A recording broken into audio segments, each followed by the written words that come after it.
Lisa, as a primary school teacher, you have been caught up in what they say is the biggest interruption in education since the Second World War, and including the suspension of the curriculum. How has that been for your work? It's been a massive change. So when lockdown was first announced, we only had key workers children coming into school. So we had 2 groups of 15.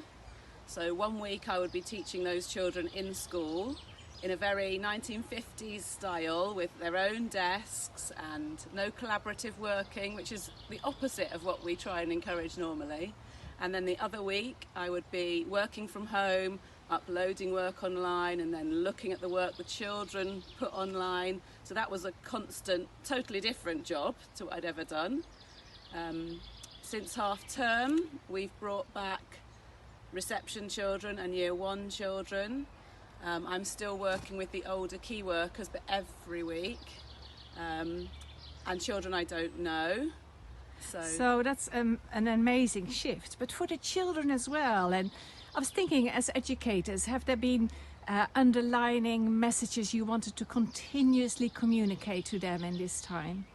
Definitely. We've done a lot more work on their feelings and talking about their feelings. It's okay to be worried, it's good to talk about your worries. How else can you cope if you're struggling with anything?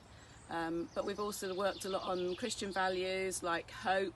That was a big one right at the beginning because there was a lot of fear, so hope and faith and trust.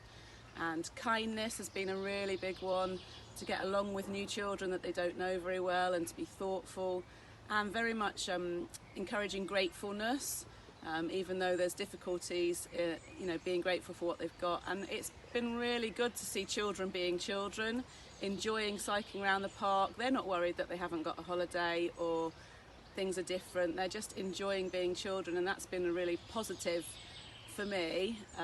Long term, we don't know how it's going to play out, but to see the children having fun, being creative, and not being put under academic pressure has been really positive for me. Wonderful. So you have really consistently, given injection in terms of values, and wonderful. Yeah. Now, is there any particular text or scripture or which has spoken to you in this time?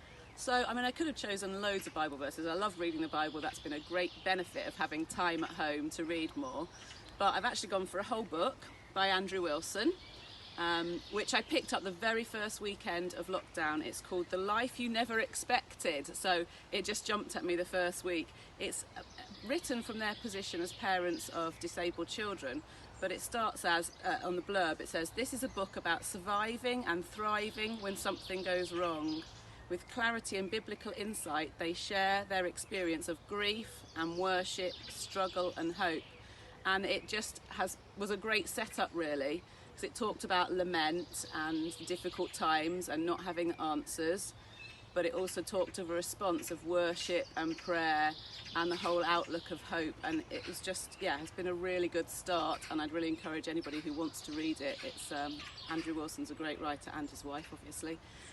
It's always precious when you find the right literature for the time, isn't it? And is there anything you yourself have learned in this time, just for yourself?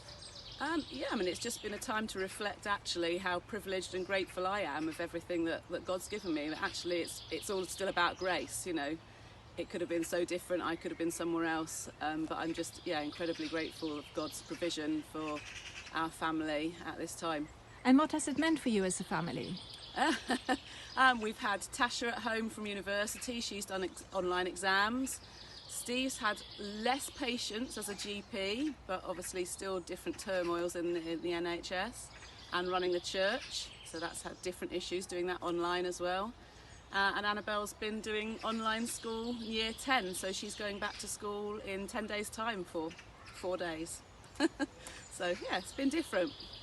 Thank you so much, Lisa, for giving us this insight in your life in the wonderful surrounding of the botanical gardens at Fletcher Moss.